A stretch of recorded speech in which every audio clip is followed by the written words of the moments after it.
Hi hello everyone, ಎಲ್ಲರೂ ಹೇಗಿದ್ದೀರಾ? Welcome back to Sonugiri Kannada vlogs.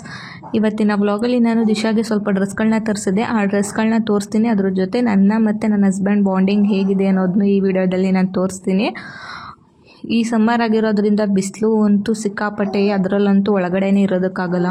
ಅಂದರೆ ಇದು ಬಂದು ಮೀಶೋಯಿಂದ ಅವಳಿಗೆ ತೊಗೊಂಡಿದ್ದು, ಪರ್ಚೇಸ್ ಮಾಡಿದ್ದು ಚಡ್ಡಿ. ಎಷ್ಟು ಕ್ಯೂಟಾಗಿದೆ ಗೊತ್ತಾ, ಎಷ್ಟು ಚೆನ್ನಾಗಿದೆ. ಅವಳಿಗೆ, ನನಗೆ, ನನ್ನ ಮಗಳಿಗೆ, ನನಗೆ ಆಲ್ಮೋಸ್ಟ್ ನಾವೇನಾದ್ರು ಡ್ರೆಸ್ ಪರ್ಚೇಸ್ ಮಾಡೋಕ್ಕೆ ಹೋದಾಗ ಅಥವಾ ಡ್ರೆಸ್ ತೊಗೊತೀವಿ ಅಂದಾಗ ಬರೀ ಪಿಂಕೇ ಸಿಗುತ್ತೆ. ನಾವು ತೊಗೋಬಾರ್ದು ಅಂತ ನೋಡ್ತೀವಿ, ಬಟ್ ಅದರೊಳಗೆ ಪಿಂಕೇ ಸಿಗುತ್ತೆ. ಯಾಕೆ ಅಂತ ಗೊತ್ತಿಲ್ಲ. ನನ್ನ ಮಗಳು ಹಾಕ್ಲಿಸ್ತಾ ಇದ್ದಾಳೆ ಅಂತ. ಮತ್ತು ಇದು ನೋಡಿ ಟಾಪ್ ಎಷ್ಟು ಕ್ಯೂಟಾಗಿದೆ ಅಂತ. ನನಗಂತೂ ತುಂಬ ಇಷ್ಟ ಆಯಿತು. ವರ್ತ್ ಮೀಶೋದಲ್ಲಿ ಇಷ್ಟು ಕಡಿಮೆ ಬೆಲೆಗೆ ಇಷ್ಟು ಕ್ವಾಲಿಟಿ ಇರೋ ಡ್ರೆಸ್ಗಳನ್ನ ತೊಗೊಬೋದು. ಇದು ಸೀರಿಯಸ್ಲಿ ನಾವು ಈ ಥರ ಡ್ರೆಸ್ನ ನಾವು ಇಲ್ಲಿ ಆಚೆ ಹೋಗಿ ಪರ್ಚೇಸ್ ಮಾಡ್ತೀವಿ ಅಂದರೆ 200 ಕಡಿಮೆ, 500 ಅಥವಾ 400 ಕಡಿಮೆ ಕೊಡೋದಿಲ್ಲ. ಈ ಪ್ರೈಸ್ ಬಂದು, ಈ ಡ್ರೆಸ್ ಪ್ರೈಸು 200.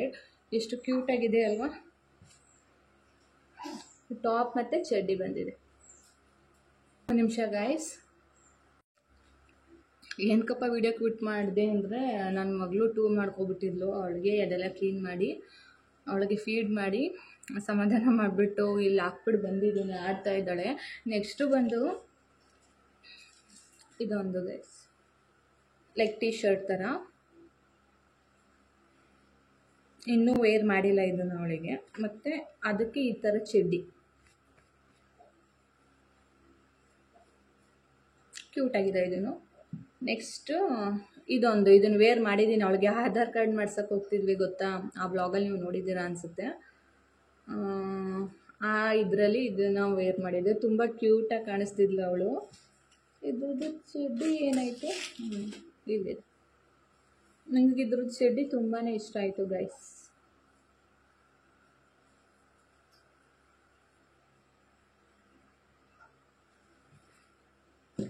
ನೆಕ್ಸ್ಟ್ ಈ ಫ್ರಾಕ್ಸ್ ಅಂತೂ ನನಗೆ ತುಂಬಾ ಇಷ್ಟ ಆಯಿತು. ಇದು ಯಾರು ಕೊಡಿಸಿದ್ರು ಅಂದರೆ, ನಮ್ಮ ಹಸ್ಬೆಂಡ್ ಇದ್ದಾರೆ ಅಲ್ವಾ, ಅವರು ಓನರ್, ಅವ್ರ ಮಿಸ್ಸಸ್ಸು ತೆಗ್ದು ಕೊಟ್ಟು ಕಳಿಸಿರೋದು ನಮ್ಮ ಪಾಪುಗೆ ಅಂತ. ತುಂಬಾ ಚೆನ್ನಾಗಿದೆ. ಹಿಂದೆಗಡೆ ಬಂದು ಈ ಥರ ಬಟನ್ ಇದೆ, ಟೈ. ನಾನು ಯಾಕೆ ಬೇಗ ವೀಡಿಯೋ ಮಾಡ್ತಾಯಿದ್ದೀನಿ ಅಂತಂದರೆ, ನನ್ನ ಮಗಳು ಎದ್ದಿರೋ ಕಾರಣದಿಂದ ಅವಳು ಯಾವಾಗ ಅಳ್ತಾಳೆ ಅಂತ ಗೊತ್ತಿಲ್ಲ. ಅವಳು ಆಡೋ ಅಷ್ಟರಲ್ಲಿ ನಾನು ಈ ವಿಡಿಯೋ ಬ್ಲಾಗ್ ಮಾಡಿ ಮುಗಿಸ್ಬೇಕು. ನೆಕ್ಸ್ಟ್ ಇನ್ನೊಂದು ಸೇಮ್ ಅದೇ ಥರ, ಇದಂತೂ ತುಂಬಾ ಕ್ಯೂಟಾಗಿದೆ. ರ್ಯಾಬಿಟ್ದು, ಅವಳಿಗೆ ವೇರ್ ಮಾಡಿಲ್ಲ. ಇದು ನಾವು ಈ ಯುಗಾದಿ ಹಬ್ಬದ ದಿನ ಕಬ್ಬಾಳಿಗೆ ಹೋಗ್ಬಿಟ್ಟು ಬರಬೇಕು ಅಂದ್ಕೊಂಡಿದ್ದೀವಿ. ಅವತ್ತೇನಾದರೂ ಆದರೆ ಹಾಕ್ತೀನಿ. ಮತ್ತು ನಾನು ಈ ಡ್ರೆಸ್ ತೋರಿಸ್ತೆ ಅಲ್ವಾ, ಪಿಂಕ್ ಕಲರ್ದು, ಇದು ನಿನ್ನೆ ಬಂತು ಪಾರ್ಸಲ್. ಇದನ್ನು ನಾವು ದಿಶಾಗೆ ನೆಕ್ಸ್ಟ್ ಮಂತು ಕಿವಿ ಚುಚ್ಚಿಸ್ಬೇಕು ಅಂತ ಇದ್ದೀವಿ. ಆವಾಗ ವೇರ್ ಮಾಡೋಣ ಅಂದ್ಕೊಂಡಿದ್ದೀನಿ ಅವಳಿಗೆ. ನೋಡೋಣ, ಇದು ಅಥವಾ ಇದರಲ್ಲಿ ಯಾವುದ್ರಲ್ಲಾದರೂ ಒಂದನ್ನು ಹಾಕ್ತೀನಿ. ಇದಿಷ್ಟು ಅವಳಿಗೆ ಸದ್ಯಕ್ಕೆ ರೀಸೆಂಟಾಗಿ ಬಂದಿರೋವಂತಹ ನ್ಯೂ ಡ್ರೆಸ್ಸಸ್. ಮತ್ತು ಮೀಶೋಯಿಂದ ಗೈಸ್ ನಾನು ಒಂದು ಸಿಂಪಲಾಗಿರೋ ಒಂದು ಚೋಕರ್ನ ಬುಕ್ ಮಾಡಿದ್ದೆ. ಓಕೆ ಪರವಾಗಿಲ್ಲ ಅನಿಸ್ತು, ಚೆನ್ನಾಗಿ ಬಂದಿದೆ. ಅದ್ರದ್ದು ಇಯರಿಂಗ್ಸ್ ಇದು. ಒಂದು ನಿಮಿಷ,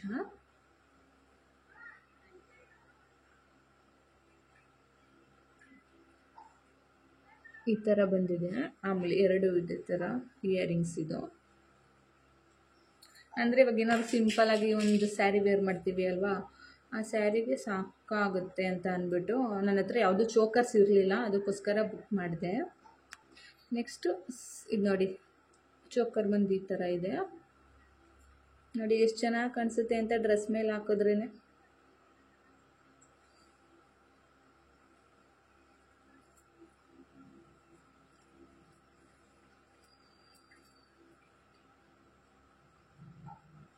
ಅಲ್ವಾ, ತುಂಬ ಚೆನ್ನಾಗಿದೆ. ನೋಡೋಣ, ಹಾಕೊತೀನಿ ನೋಡಿ. ವೇರ್ ಮಾಡಿದ್ದೀನಿ, ಈ ಥರ ಕಾಣಿಸ್ತಿದೆ. ಡ್ರೆಸ್ಗೇನು ಇಷ್ಟು ಸಿಂಪಲ್ಲಾಗಿ ಇಷ್ಟು ಚೆನ್ನಾಗಿ ಕಾಣಿಸ್ತಿದೆ. ಸ್ಯಾರಿ ವೇರ್ ಮಾಡಿದಾಗ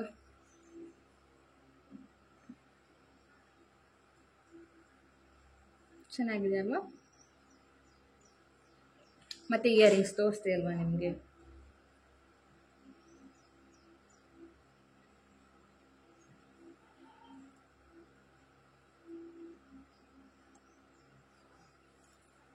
ಇಷ್ಟು ನಮಸ್ತೆ ಗೈಸ್. ಮತ್ತು ಏನು ಅಂದರೆ ನೆಕ್ಸ್ಟ್ ಬ್ಲಾಗ್ ಕಂಟಿನ್ಯೂ ಆಗುತ್ತೆ. ನಾನು ಇದು ಆ್ಯಕ್ಚುಲಿ 2 ಡೇಸ್ ಬ್ಲಾಗ್ನ ನಾನು ಒಂದೇ ಬ್ಲಾಗಲ್ಲಿ ಶೇರ್ ಮಾಡ್ತಾ ಇರೋದು. ಏನು ಅಂದರೆ ನನಗೆ ಸ್ವಲ್ಪ ಹುಷಾರಿರಲಿಲ್ಲ, ಅಂದರೆ ಲೈಟಾಗೆಲ್ಲ ಸ್ವಲ್ಪ ಜ್ವರ ಬಂದುಬಿಟ್ಟಿತ್ತು. ಹಾಗಾಗಿ ನಾನು ಯಾವುದೇ ರೀತಿಯ ಬ್ಲಾಗ್ಸ್ ಆಗಲಿ ಏನೂ ಆಗಲಿ 1 2 to 3 ಡೇಸಿಂದ ಯಾವ ಬ್ಲಾಗ್ಸ್ನ ನಾನು ಅಪ್ಲೋಡ್ ಮಾಡಿರಲಿಲ್ಲ. ಆ ಬ್ಲಾಗ್ಸಲ್ಲಿ ನಾನು ಏನು ನಿಮಗೆ ಹೇಳೋದಕ್ಕೆ ಇಷ್ಟಪಡ್ತೀನಿ ಅಂದರೆ ಕಂಟಿನ್ಯೂ ಆಗುತ್ತೆ ನೋಡಿ, ನಿಮಗೆ ಗೊತ್ತಾಗುತ್ತೆ.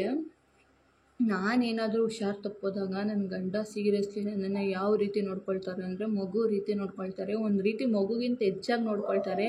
ಸೀರಿಯಸ್ಲಿ ಈ ಥರ ಗಂಡ ಸಿಗೋದಕ್ಕೂ ಪುಣ್ಯ ಮಾಡಿರಬೇಕು.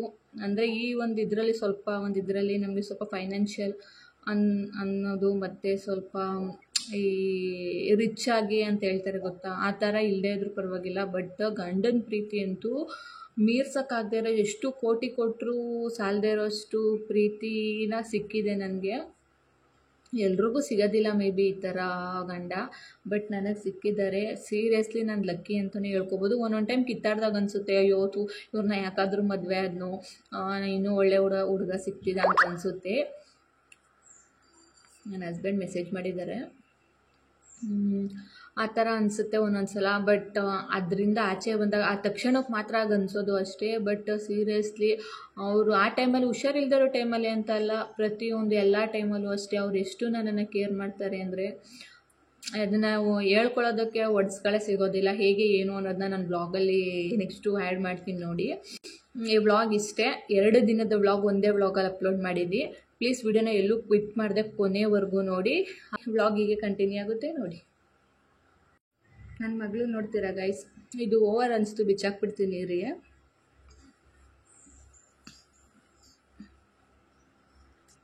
ಓವರ್ ಅಂತ ಅನಿಸಲ್ಲ, ನಾನು ಹೇಳಿದ್ದು ಅಂದರೆ ಸ್ವಲ್ಪ ಕತ್ತು, ಅಂದರೆ ಆರ್ಟಿಫಿಷಿಯಲ್ ಹಾಕೊಂಡ್ರೆ ನನಗೆ ಸ್ವಲ್ಪ ಕತ್ತು ಉರಿ ಅನಿಸುತ್ತೆ. ಆಮೇಲೆ ಇಲ್ಲಿ ತೋರಿಸೋದಕ್ಕಾಗಲ್ಲ, ಸ್ವಲ್ಪ ಎಲ್ಲ ರೆಡ್ಡಿಶ್ ಆಗಿಬಿಡುತ್ತೆ. ಅದಕ್ಕೆ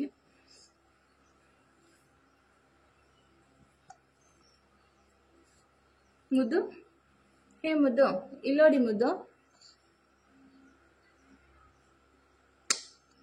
ನನ್ನ ಬಂಗಾರಿ ಇವಳು ಗೈಸ್, ನನ್ನ ಬಂಗಾರಿ ಇವಳು. ಅಮ್ಮ ಇನ್ನೂ ಕತ್ತಿಳಕ್ಕೆ ಸರಿಯಾಗಿ ನಿಂತೇ ಇಲ್ಲ. ಇನ್ನೇನು 4 months ಕಂಪ್ಲೀಟ್ ಆಯಿತು, ಇನ್ನೇನು 5 months ಕಂಪ್ಲೀಟ್ ಆಗುತ್ತೆ, ಇನ್ನೂ ಕತ್ತೇ ನಿಂತಿಲ್ಲ ಸರಿಯಾಗಿ ಬಂಗಾರಿಗೆ.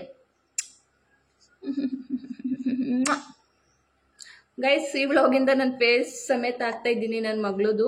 ಯಾಕೆ ಅಂದರೆ ಇವಾಗ ಅವಳು ದೊಡ್ಡವಳಾದಮೇಲೆ ಅವಳು ನೋಡ್ಬೋದಲ್ವ ನಾನು ಹೇಗಿದ್ದೆ, ನಾನು ಯಾವ ಥರ ಇದ್ದೆ ಚಿಕ್ಕ ಪಾಪುನಲ್ಲಿ ಅಂತ ನೋಡ್ಬೋದಲ್ವ. ಅದಕ್ಕೋಸ್ಕರ ನಾನು ಈ ವ್ಲಾಗಿಂದ ನನ್ನ ಮಗಳು ಫೇಸ್ ಜೊತೆ ಆಗ್ತಾಯಿದ್ದೀನಿ ಗಾಯ್ಸ್. ಎಲ್ರಿಗೂ ಹಾಯ್ ಮಾಡು ಬಂಗಾರಿ, ನಿನ್ನ ಕಡೆಯಿಂದ ಒಂದು ಹಾಯ್ ಇರಲಿ, ಮಾಡು ಬಂಗಾರಿ. Hi madam. ಹಾಯ್ ಚಿನ್ನು, ನೋಡಲ್ಲಿ ಹಾಯ್. ಅಂತಿದೆ ಅದು, ಅಂತಿದೆ. ಸಾಕು ಮಗನ, ಸಾಕು, ಬಚ್ಕೊಡಿ ಹೋಗಿ.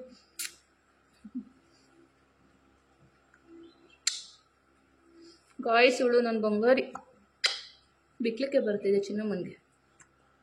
ನೈಟ್ ನನಗೆ ಸ್ವಲ್ಪ ಹುಷಾರಿರಲಿಲ್ಲ, ಜ್ವರ, ತಲೆನೋವು, ವಾಮಿಟ್ ಎಲ್ಲ ಆಗಿಬಿಟ್ಟಿತ್ತು. ಅದಕ್ಕೋಸ್ಕರ ಗಿರಿ ಎಲ್ಲೋ ಆಚೆ ಹೋಗಿದ್ರು. ಹಾಗೆ ಬರಬೇಕಾದ್ರೆ ನನಗೆ ಒಂದು ORS ತಂದುಕೊಟ್ಟಿದ್ರು.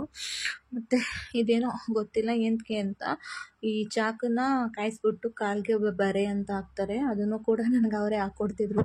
ಬಿಕಾಸ್ ನನಗೆ ಎದ್ದೇಳೋಕ್ಕಾಗದಿರೋಷ್ಟು ವೀಕ್ ಆಗಿಬಿಟ್ಟಿದೆ. ಈ ನಡುವೆ ಅಂತೂ ತುಂಬಾ ಸುಸ್ತಾಗುತ್ತೆ. ಮತ್ತು ಹಳ್ಳಿ ಸೈಡ್ ಕಾಲ್ರಂಜ್ ಹಾಕ್ತಾರೆ ಗೊತ್ತಾ, ಮೇ ಬಿ ದೃಷ್ಟಿ, ಕಾಲು ಧೂಳು ಏನಾದರೂ ಆಗಿರ್ಬೋದು ಅಂತ ಅಂದ್ಬಿಟ್ಟು ಅಲ್ಲಿ ಸೆಗಣಿ ಕಲಸಿ ಕಾಲ್ರಂಜೆ ಅಂತ ಹಾಕ್ತಿದ್ರು. ನಿಂಬೆಹಣ್ಣು ಏನಕ್ಕೆ ಅಂದರೆ ವಾಮಿಟಿಂಗ್ ಸ್ವಲ್ಪ ಕಡಿಮೆ ಆಗುತ್ತೆ ಮೂಸಿದ್ರೆ ಅಂದ್ಬಿಟ್ಟು ನಿಂಬೆಹಣ್ಣು ತಂದು ಕೊಟ್ಟಿದ್ರು ಗಿರಿ. ಹಾಗೆ ಕಬ್ಬಾಳಮ್ಮಂದು ಗಂಧ ಇತ್ತು, ಅದನ್ನು ತಂದು ಇಡ್ತಾಯಿದ್ರು ಪಾಪ ಅವರು ನನಗೆ. ಆಮೇಲೆ ಮಗಳು ಸ್ವಲ್ಪ ಅಳ್ತಾಯಿದ್ಲು, ಮಗಳ ಜೊತೆ ಆಟಾಡಿ ಅವರೇ ನೋಡ್ಕೊತಿದ್ರು ಮಗಳನ್ನ. ನೆಕ್ಸ್ಟು ಅಲ್ಲಿ ನಾನು ಊಟ ಮಾಡಿ ಟ್ಯಾಬ್ಲೆಟ್ಸ್ ತಂದಿದ್ರಲ್ವ ಗಿರಿ, ಟ್ಯಾಬ್ಲೆಟ್ಸ್ ORS ಎಲ್ಲ ತಂದುಕೊಟ್ಟಿದ್ರು, ವಿಕ್ಸ್ ಎಲ್ಲ. ನಾನು ಊಟ ಮಾಡಿ ಟ್ಯಾಬ್ಲೆಟ್ ತೊಗೊಂಡು ಮಲ್ಕೊಬಿಟ್ಟಿದ್ದೆ, ರಗ್ಗೊತ್ಕೊಂಡು. ಬೆವರಿದ್ರೆ ಸ್ವಲ್ಪ ಕಮ್ಮಿ ಆಗುತ್ತೆ ಅಂದ್ಕೊಂಡು ಫೀಡ್ ಮಾಡಿಬಿಟ್ಟು ನಾನು ಕೊಟ್ಬಿಟ್ಟಿದ್ದೆ ಗಿರಿ ಕೈಗೆ. ಅಲ್ಲಿ ಪಾಪ ಅವರೇ ಮಲಗಿಸ್ತಾಯಿದ್ರು. ಆಮೇಲೆ ನೈಟು ಒಂದು 2:30 ಏನೋ ಆಗಿತ್ತು ಸಮಥಿಂಗ್, ನೋಡ್ತಾ ಇರ್ಬೋದು ನೀವೇ ಎಷ್ಟಾಗಿದೆ ಅಂತ. 2:20 ಆಗಿದೆ. ನನಗೆ ಅವಾಗ ಸ್ವಲ್ಪ ಯಾಕೋ ನೀರು ಕುಡಿಬೇಕು ಅನಿಸ್ತು. ಪಾಪ ಗಿರಿನೇ ಹೋಗಿ ನೀರು ತಂದುಕೊಟ್ರು ನನಗೆ. ಹಾಟ್ ವಾಟರ್ ಅಂದರೆ ಎಷ್ಟು ಸುಡೋ ಕುಡಿಬೇಕು ಅನಿಸುತ್ತೆ ನೀರು ಅಂದರೆ. ಇದು ಅದ್ರ ಮಾರನೇ ವ್ಲಾಗ್ ಇದು ನೋಡಿ, ರೂಮೆಲ್ಲ ಹೇಗೆ ಕಲಾಪಿಲ್ಲಿ ಆಗಿದೆ ಅಂತ. ಇದನ್ನು ನನಗೆ ರೂಮ್ ಕ್ಲೀನ್ ಮಾಡಿ ಕ್ಲೀನಾಗಿ ಇಟ್ಕೊಳ್ಳಿಲ್ಲ ಅಂದರೆ ಸಮಾಧಾನನೇ ಆಗೋಲ್ಲ. ಮುಂಚೆ ಆಗಿತ್ತು, ಆಮೇಲೆ ನೋಡಿ ಈ ರೀತಿ ಎಲ್ಲ ಕ್ಲೀನ್ ಮಾಡಿ ಇಟ್ಕೊಂಡಿದ್ದೀನಿ. ನೆಕ್ಸ್ಟು ಅಲ್ಲಿ ದಿಶುಗೆ ಸ್ನಾನ ಮಾಡಿಸ್ಬೇಕಿತ್ತಲ್ವ, ಇವತ್ತು ಅವಳಿಗೆ ಸ್ನಾನ ಮಾಡಿಸೋಣ ಅಂತ ಅಂದ್ಬಿಟ್ಟು ಅವಳಿಗೆ ಬಟ್ಟೆ ಎಲ್ಲ ತೆಗೆದು ಇಟ್ಟೆ. ಮತ್ತು ಅಲ್ಲಿ ನಾನು ಟಿಫನ್ ಮಾಡೋಣ ಅಂದ್ಬಿಟ್ಟು ನನಗೆ ಅನ್ನ ನೋಡಿದ್ರೆ ಯಾಕೋ ವಾಮಿಟ್ ಬರೋಂಗೆ ಆಗ್ತಿತ್ತು. ಅದಕ್ಕೋಸ್ಕರ ನಾನು ಗೋಧಿ ಹಸಿಟ್ಟಿಂದ ರೊಟ್ಟಿನ ಮಾಡ್ಕೊಂಡಿದ್ದೆ. 2 ರೊಟ್ಟಿ ಮತ್ತು ಸ್ವಲ್ಪ ರೈಸ್ ಹಾಕ್ಕೊಂಡಿದ್ದೆ. ನನಗೆ ಅದನ್ನು ಕೂಡ ತಿನ್ನೋಕ್ಕಾಗಲಿಲ್ಲ. ಇಲ್ಲಿ ನಮ್ಮ ಪಾಪು ದಿಶು ಎದ್ಬಿಟ್ಟಿದ್ದಾಳೆ, ಸ್ನಾನ ಮಾಡಿ ಮಲಗಿಸಿದೆ. ಹಂಗೆ ನಗ್ತಾರೆ ನೋಡು. ನೋಡ್ತಾ ಇದ್ದೀರಾ, 2 ರೊಟ್ಟಿ ಸ್ವಲ್ಪ ರೈಸ್ ಹಾಕ್ಕೊಂಡಿದ್ದೆ. ರೈಸ್ನೂ ಕೂಡ ಪೂರ್ತಿ ತಿನ್ನೋದಕ್ಕಾಗಲಿಲ್ಲ, ಅದು ವೇಸ್ಟೇ ಮಾಡಿದೆ ಅದನ್ನು ಕೊನೆಗೆ. ಮತ್ತು ಇನ್ನೂ ರಾತ್ರಿ ಇದು ತಲೆನೋವುದು ಅರ್ಧ ಟ್ಯಾಬ್ಲೆಟ್ ತೊಗೊಂಡಿದ್ದೆ, ಇನ್ನೂ ಅರ್ಧ ಟ್ಯಾಬ್ಲೆಟ್ ಉಳ್ಕೊಂಡಿತ್ತು. ನೋಡೋಣ ಇವಾಗ ತೊಗೊಂಡು ಸ್ವಲ್ಪ ಹೊತ್ತು ಮಲ್ಕೊಳ್ಳೋಣ ಅಂತ ಅಂದ್ಬಿಟ್ಟು ತೊಗೊಂಡೆ. ಆ ಟ್ಯಾಬ್ಲೆಟ್ ನುಂಗಿದಾಗ ಸ್ವಲ್ಪ ಓಕೆ ಪರವಾಗಿಲ್ಲ ಅನಿಸುತ್ತೆ. ಆಮೇಲೆ ಮತ್ತೆ ಅದೇ ಥರ ತಲೆನೋವು ಬರುತ್ತೆ ನನಗೆ. ಒಂದು 3 to 4 days ಅಂತೂ ತುಂಬ ವೀಕ್ ಆದಂಗೆ ಅನಿಸ್ಬಿಡುತ್ತೆ ನನಗೆ. ಆಮೇಲೆ ಸ್ವಲ್ಪ ನಾಯಿಗೆ ಅನ್ನ ಹಾಕೋಣ ಅಂತ ಅಂದ್ಬಿಟ್ಟು ನಾಯಿಗೆ ಅನ್ನ ಹಾಕೋಕ್ಕೂ ನನ್ನ ಕೈಲಿ ಎದ್ದೊಳಕ್ಕಾಗ್ತಿರ್ಲಿಲ್ಲ. ಬಟ್ ಏನು ಪಾಪ, ಅದಕ್ಕೂ ಹೊಟ್ಟೆ ಹಶ್ವಾಗುತ್ತೆ ಅಲ್ವಾ, ಅದಕ್ಕೆ ಹಾಕ್ಬಿಡೋಣ ಅಂದ್ಬಿಟ್ಟು ಅಲ್ಲಿ ನಾಯಿಗೂ ಕೂಡ ಅನ್ನನ ಕಲಸಿ ಹಾಕ್ಬಿಟ್ಟು, ಮತ್ತು ಹಸುಗಳು ಎಲ್ಲ ಕರು ಎಲ್ಲ ಬಡ್ಕೊತಿದ್ದವು. ಮನೇಲಿ ಯಾರೂ ಇಲ್ದಿರೋ ಕಾರಣದಿಂದ ಅವುಗಳೆಲ್ಲ ಬಡ್ಕೊತಿದ್ರೆ ನಮಗೆ ಒಂಥರ ಅನಿಸುತ್ತೆ ಅಲ್ವಾ. ಬಡ್ಕೊಳ್ತಾ ಇರೋದು ನೋಡಿಕೊಂಡು ಹೇಗಿರೋದಕ್ಕಾಗುತ್ತೆ ಅಲ್ವಾ. ಅದಕ್ಕೆಲ್ಲ ಸ್ವಲ್ಪ ಹುಲ್ಲನ್ನ ಹಾಕ್ಬಿಟ್ಟು ಇನ್ನೇನು ನೀರಂದ್ರೆ ಕೋಲ್ಡ್ ವಾಟರ್ ನಾನು ಇನ್ನೂ ಮುಟ್ಟಿಲ್ಲ ಅಲ್ವಾ, ನೀರೆಲ್ಲ ಕುಡ್ಸೋದಕ್ಕಾಗೋದಿಲ್ಲ ಅಂತ ಹೇಳ್ಬಿಟ್ಟು ಸರಿ ಹುಲ್ಲು ಹಾಕ್ಬಿಟ್ಟು ಬರೋಣ, ಅಷ್ಟ್ರಲ್ಲಿ ಬರ್ತಾರೆ ಅಂತ ಅಂದ್ಬಿಟ್ಟು ಅದಕ್ಕೆ ಹಸು ಕರು ಎಲ್ಲನೂ ಅದಕ್ಕೆ ಏನೇನು ಹಾಕಬೇಕು ಹುಲ್ಲುಗಳನ್ನೆಲ್ಲ, ಅಂದರೆ ಹುಲ್ಲು ಅಂದರೆ ಅಲ್ಲಿ ಒಣಹುಲ್ಲು ಮತ್ತು ಅಂದರೆ ಸೀಮೆ ಹುಲ್ಲು 2 ಇರುತ್ತೆ, ಅಲ್ಲಿ ಹಾಕೋಣ ಅಂತ ಅಂದ್ಬಿಟ್ಟು ಹಾಕ್ತಾಯಿದ್ದೀನಿ. ಯಾರು ತಾನೇ ಈಗಿನ ಜನ್ರೇಷನಲ್ಲಿ ಗಂಡದಿರು ಹೆಂಡ್ತಿರ್ಗೆ ಸೇವೆ ಮಾಡಿಕೊಂಡು ಅವ್ರು ಹೇಳ್ದಂಗೆಲ್ಲ ಕೇಳಿಕೊಂಡು ಹುಷಾರಿಲ್ಲದೆ ಇದ್ದಾಗ ಮಗು ಥರ ಕೇರ್ ಮಾಡಿಕೊಂಡು ಅವರಿಗೆ ಏನು ಹುಷಾರಿಲ್ವೇನೋ ಅನ್ನೋ ಥರ ನೋಡಿಕೊಂಡು ಯಾರು ತಾನೇ ಇಷ್ಟು ಚೆನ್ನಾಗಿ ನೋಡ್ಕೊಳ್ತಾರೆ ಅಲ್ವಾ. ಅವ್ರು ಪ್ರತಿಯೊಂದು ನನಗೆ ಟ್ಯಾಬ್ಲೆಟ್ಸ್ ಕೊಡೋದ್ರಿಂದ ಇರ್ಬೋದು, ನೀರು ತಂದು ಕೂಡ ತಗೊಂಡಿರ್ಬೋದು, ಊಟ ಮಾಡಿಸ್ತೀನಿ ಅಂತ ಹೇಳಿದ್ರು. ಬಟ್ ನಾನೇ ಬೇಡ ಅಂದೆ. ಊಟ ಮಾಡಿಸೋದ್ರಿಂದ ಇರ್ಬೋದು, ಮತ್ತು ನನಗೇನಾದರೂ ಬೇಕು ಅಂದರೆ ತಂದುಕೊಡೋದ್ರಿಂದ ಇರ್ಬೋದು, ಪ್ರತಿಯೊಂದೂ ನೆಕ್ಸ್ಟ್ ಲೆವೆಲಾಗಿ ನೋಡ್ಕೊಳ್ತಾರೆ. ಅದರಲ್ಲಿ 100ರಲ್ಲಿ ಒಂದು 20% ಈ ಥರ ನೋಡ್ಕೊಳ್ತಾರೆ ಅಷ್ಟೇ ಹೆಂಡ್ತೀರನ್ನ. ಎಲ್ಲರೂ ಇದೇ ಥರ ನೋಡ್ಕೊಳ್ಳೋದಿಲ್ಲ ಅಂದ್ಕೊಳ್ತೀನಿ ನಾನು. ಬಟ್ ಅದರಲ್ಲಿ ನಾನಂತೂ ಸಿಕ್ಕಾಪಟ್ಟೆ ಲಕ್ಕಿ. ಇದಾಗಿತ್ತು ಇವತ್ತಿನ ವ್ಲಾಗ್. ಹೋಪ್ ನಿಮಗೆ ವಿಡಿಯೋ ಇಷ್ಟ ಆಗಿದೆ ಅಂದ್ಕೊಳ್ತೀನಿ. ಪ್ಲೀಸ್ ಇಷ್ಟ ಆಗಿದ್ರೆ ಒಂದು ಲೈಕ್, ಶೇರ್, ಕಮೆಂಟ್ ಹಾಗೂ ಸಬ್ಸ್ಕ್ರೈಬ್ ಮಾಡಿಕೊಂಡು ವಿಡಿಯೋ ನೋಡಿ ಅಂತ. ಸಬ್ಸ್ಕ್ರೈಬ್ ಮಾಡ್ಕೊಂಡು ನೋಡ್ತಿರೋ ಪ್ರತಿಯೊಬ್ಬರಿಗೂ ತುಂಬಾ ಥ್ಯಾಂಕ್ಸ್. ನಾನು ನಿಮಗೆ ನೆಕ್ಸ್ಟ್ ವ್ಲಾಗಲ್ಲಿ ಸಿಗ್ತೀನಿ. Take care, love you all, bye.